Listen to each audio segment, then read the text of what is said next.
Hey guys, it's Carl Brown for guitarlessons365.com. Today we're going to learn how to play Young Lust by Pink Floyd. We're going to take a look at the solo in another lesson, so make sure you check that out either on this page or my Pink Floyd playlist. So we'll cover the whole thing in just across two lessons. We'll start here with all the riffs for this one. We're going to start in standard tuning, low E string twice, and then you're going to jump into the slide from the 2nd fret to the 4th fret on the G string over to the 3rd fret on the B. So this. Alright, now you're going to play the A major chord just twice. Back to the same riff. Now after the second time of playing that riff, you do this instead of the A. That's a whole step bend and release at the 2nd fret on the G string. Then you play the riff again. And now we're going to bend that A whole step bend and release again, but this time you're going to hit our artificial harmonic on it, or pinch harmonic. Alright, so make sure you get a little bit of the flesh of your thumb there on the string and find that harmonic node point. So all together so far.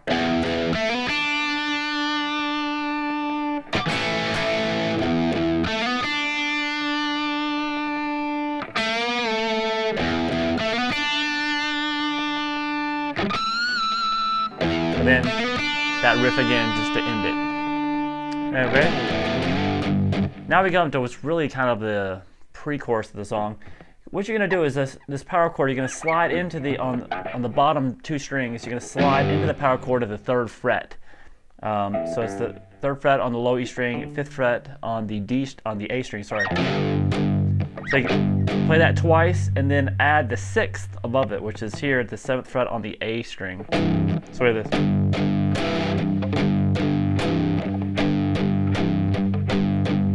It's kind of a Chuck Berry style of a rhythm. So we have. And then back to the main riff. Alright, so it's just done once, and then you get to the chorus.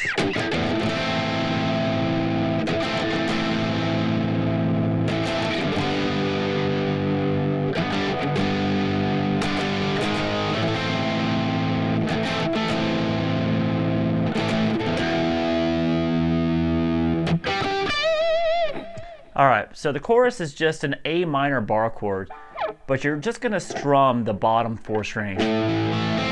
That G string is big on the top melody note, that note. So hold the full A minor bar chord there, though, and just strum the bottom 4 strings, and then go to the G major bar chords, 2 frets lower. Add that 2nd fret there, the 4th fret on the 2nd finger there at the 4th fret on the G string. Once again, just the 4 bottom strings. So we have.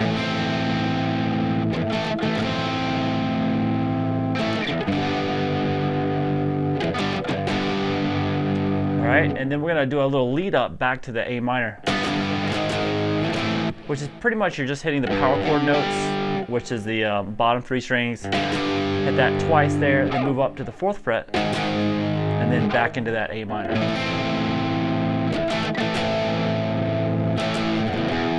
And then the low E open string. And taking us back to the verse again, we has this little lick, which is 2 muted strings, just muting the strings, just dead weight there on with your fingers here, and then hit the 2 harmonics at the 12th fret on the G and the D string, then a whole step bend at the 15th fret on the B. All right, now that takes us back around. We're going to go through the verse and pre-chorus and chorus again. It's a little bit different than we just learned, so I will play through it real quick and we'll take a look at it. Here we go.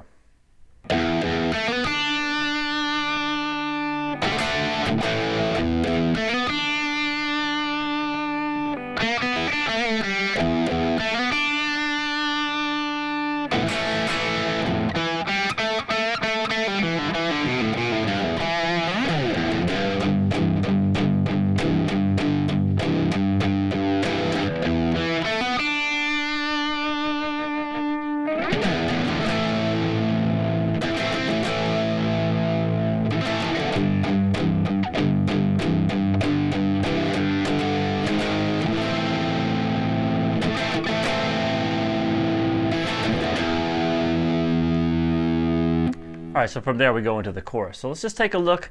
So it's the same thing that we did in the beginning. We just have a few more fills that are going on. So we're going to start with the main riff again. And after that first time of playing that main riff, we're going to do a D major to the A major. All right, back to that riff again. Now we're going to have a little lick here. So that's going to be a whole set bend at the, on the G string at the 2nd fret. Then the open B string to the open high E string. Then to the 3rd fret on the B string. Then a whole step bend again at the G on the G string at the 2nd fret. Bend and release. And the open G.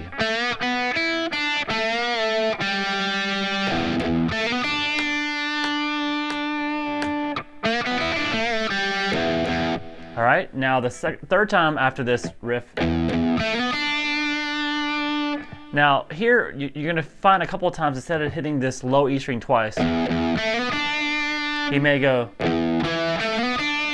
he'll hit the octave on the 2nd note. Instead of 2 low E's, it goes to the octave, which is the 2nd fret on the D string, and then do that.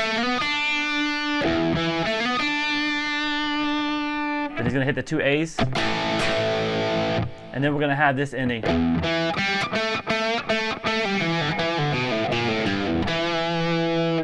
All right, so once again, he's going to hit that octave. He's going to hit the low E string, then the octave, then the open G string, 2nd fret, half step bend, back to the just normal 2nd fret. So we have this. Then we start these little pull-off licks.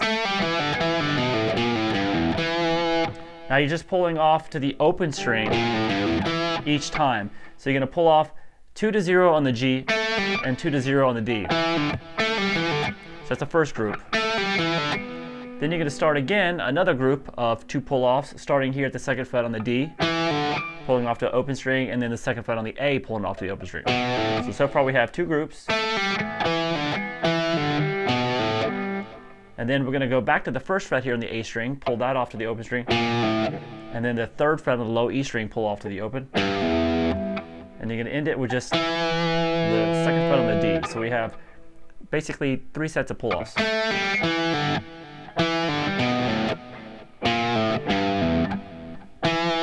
All together.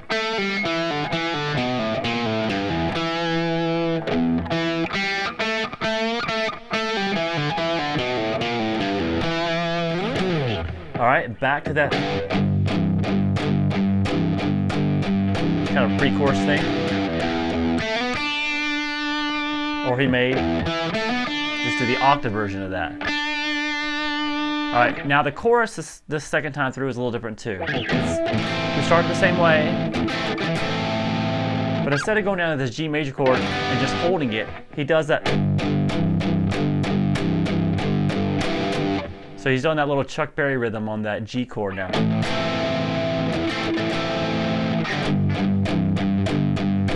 The same little build up. Back to the A minor. All right, so that takes us into the solo. So we're going to take a look at the solo in a different video. The rhythms that happen at the end is just like the stuff we just covered. It's just kind of repeating.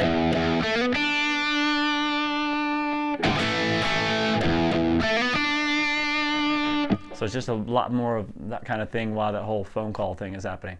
All right, so I'll see you in for the solo video.